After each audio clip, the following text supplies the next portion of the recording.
Coming up on Torrance Today.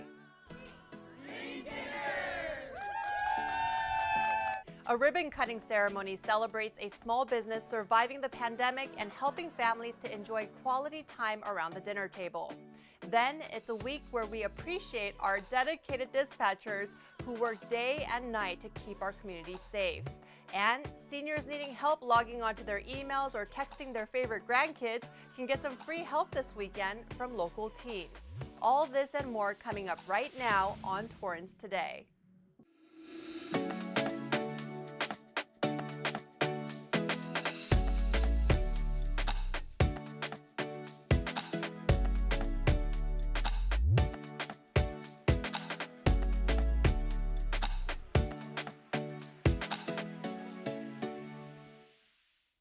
Welcome to Torrance Today. I'm Christine Lee. It's 4 p.m. on Thursday, April 14th. Thank you so much for joining us. Here is our first story.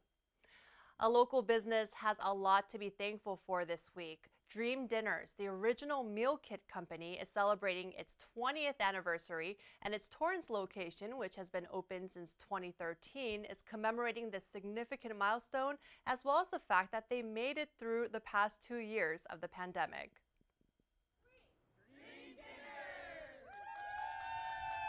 We are a great solution for families that have kids that are in schools and clubs and organizations, and instead of, alternative options that may be less healthy, we provide a really nice balance of very nutritionally sound food and variety. Just the simple act of having dinner together can help change the world, and it's just such a simple thing that we're trying to help all the families in our community with.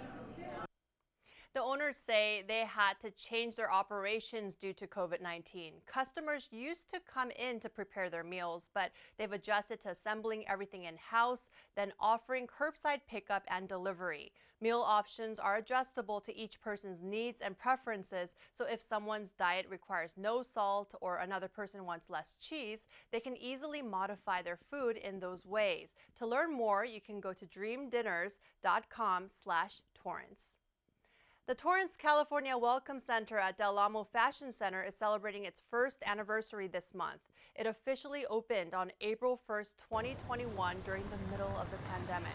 Since then, the greeters have helped hundreds of visitors to learn about our city and to share maps with anyone who wants to plan their next vacation. I remember this was our first ribbon cutting ceremony since COVID-19 began, and it was so nice gathering with city leaders, the Del Amo Fashion Center staff, and of course, our community members. Torrance is one of only 18 cities in the entire state to have a California Welcome Center. Residents, shoppers, and visitors are encouraged to swing by this month to help celebrate and enter a drawing for a chance to win a Torrance beach towel. The Welcome Center is located on the main level of Del Amo Fashion Center between Express and Uniqlo. They're open Monday through Saturday, 11 a.m. through 7 p.m., and Sunday from noon to 6 p.m. The City Council has proclaimed April 10th through the 16th this year as National Animal Care and Control Appreciation Week in Torrance. It's a time to express our gratitude and appreciation for the Torrance Animal Control Program. For the past 19 years, the program focused on improving public health, safety, and quality of life with an emphasis on creating an environment in which animals are a welcome and integral part of our community. The Torrance Animal Control Program encourages responsible pet ownership by educating residents on the proper care of pets, as well as the importance of pet licensing, vaccinations, and leashing dogs for both animal and human safety. The Torrance Animal Control provides essential community functions to protect the health and welfare of the public and all kinds of animals, including rescues and wildlife. Torrance City leaders recognize the animal control staff for the services they perform on a daily basis for the animals and the residents of our community, and for fulfilling the city's commitment to providing dedicated customer service. They encourage Torrance residents to support the efforts of the animal control program and the important role it plays in keeping our community safe. It's also a special week to say thank you to our dispatchers. Torrance Police shared these photos of our dedicated professionals who work 24/7 alongside the officers and our firefighters. Last year, our dispatchers handled more than 220,000 calls, many of them 911 emergencies. Dispatchers Appreciation Week began right here in California back in 1981. It recognizes the invaluable and often unseen work that they do nationwide. They help comfort us when we get into an accident or another type of traumatic event. They work through various conditions such as fires and natural disasters. The impact that they have on people's lives is priceless, and we thank our dispatchers for the work they do every day to protect our communities, especially here in Torrance. Well, we are just a couple of days away from a block party at the newly renamed and renovated LA Galaxy Sports Complex.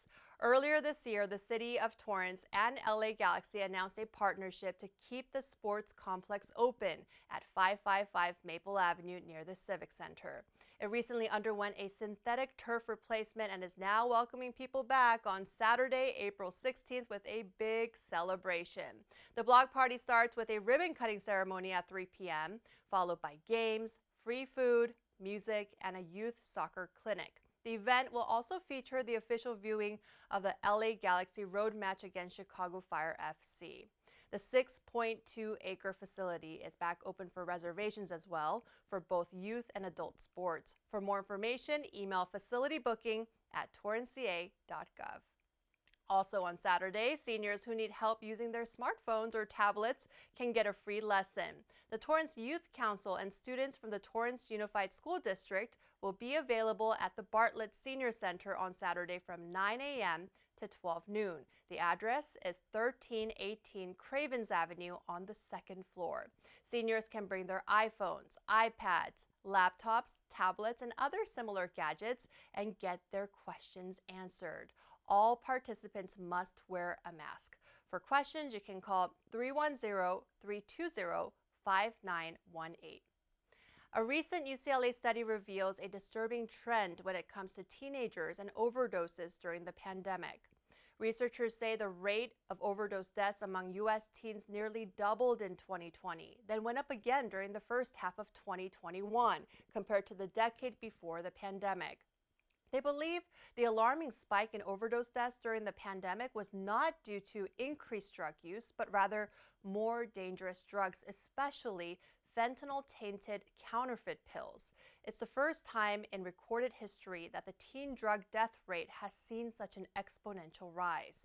Lead study author Dr. Joseph Friedman says the counterfeit pills are spreading across the nation, and teens may not realize they are dangerous. He adds that fake versions of prescription drugs such as Xanax and Vicodin also contributed toward the increase in overdose deaths.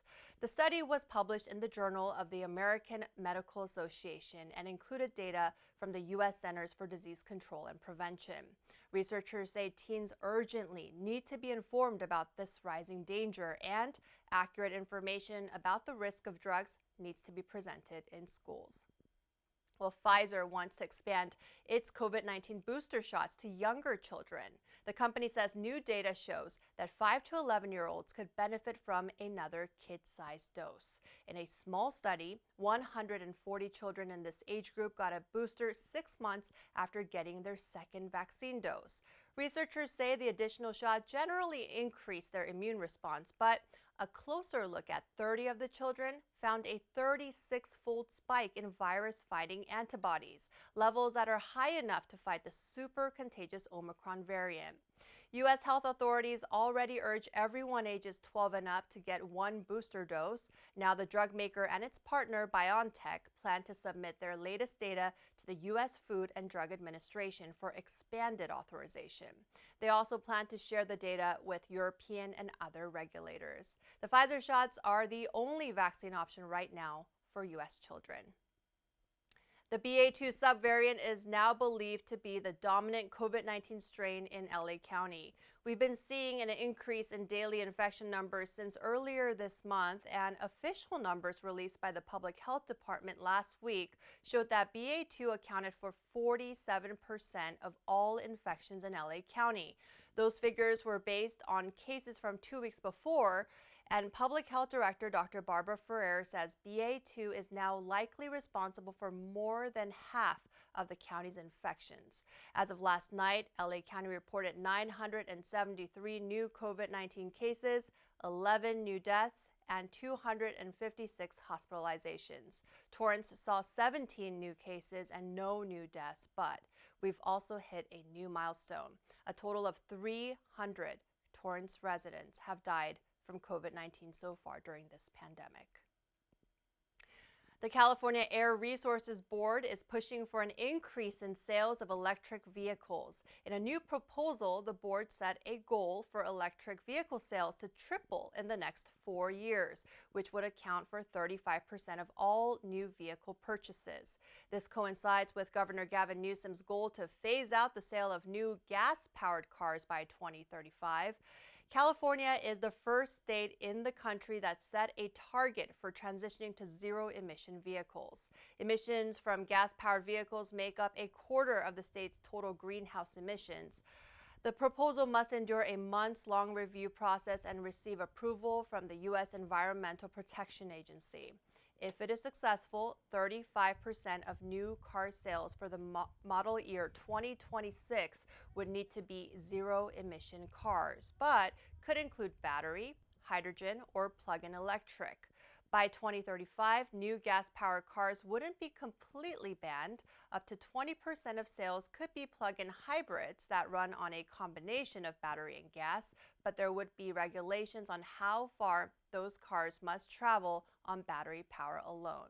If passed, other states are expected to follow in California's footsteps and set goals for electric vehicle sales.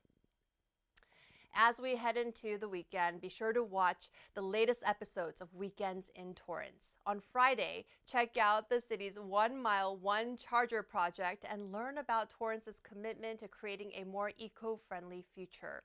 Then it's the last month to enjoy a specially made beer that supports Torrance libraries and celebrates the growth of local business Polypeptide. Shoal Premium Ales just made its second batch of its Polygo beer because it's been so popular. They also canned it so customers can take some home.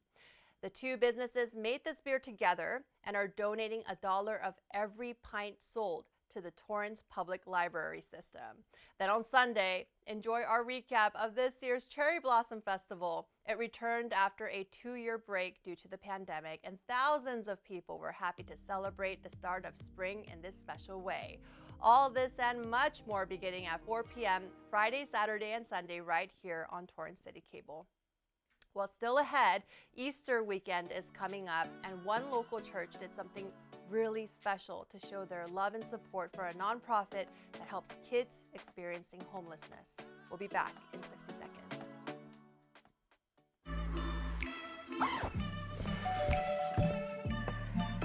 Yo, camping buddy. Okay, you guys ready? Dude, I thought you were driving. I thought you were driving. Oh, I never said I was driving. I definitely can't drive. Okay. If you're high, just don't drive.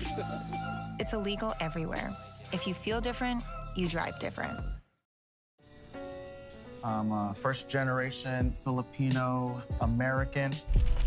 You don't always feel you're a part of the country you live in. It's this weird middle space sometimes that you have to live inside of. But when you meet others that are also living in that space, you'll learn to know that that is its own unique space too.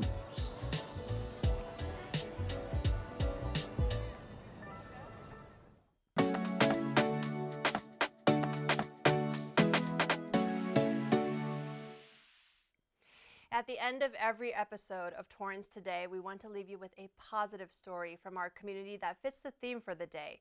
Let's make today a thoughtful Thursday. First Christian Church, located at 2930 El Dorado Street, celebrated Easter 1 week early in an effort to shower a group of children experiencing homelessness with lots of love and Easter eggs.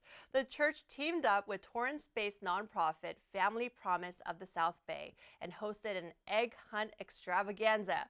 Organizers say the kids put on their detective lenses to become egg hunters, and it looks like they had a great time. Family Promise provides a community-based approach to breaking the cycle of homelessness. Participants receive a wide array of resources, support, and training as they work toward their own stability and self-reliance. I met some of the kids last year during their summer school program.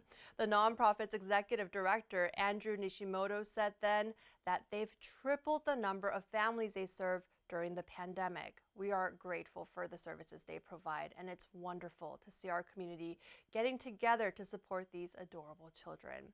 For more information on Family Promise of the South Bay, go to familypromiseosb.org. Well, that's our show for today. Let us know if you have a positive story to tell by emailing us at torrancetoday@torranceca.gov. Thank you for joining us. Have a great weekend, and we'll see you back here on Monday with more news from and for our Torrance community. Have a great day.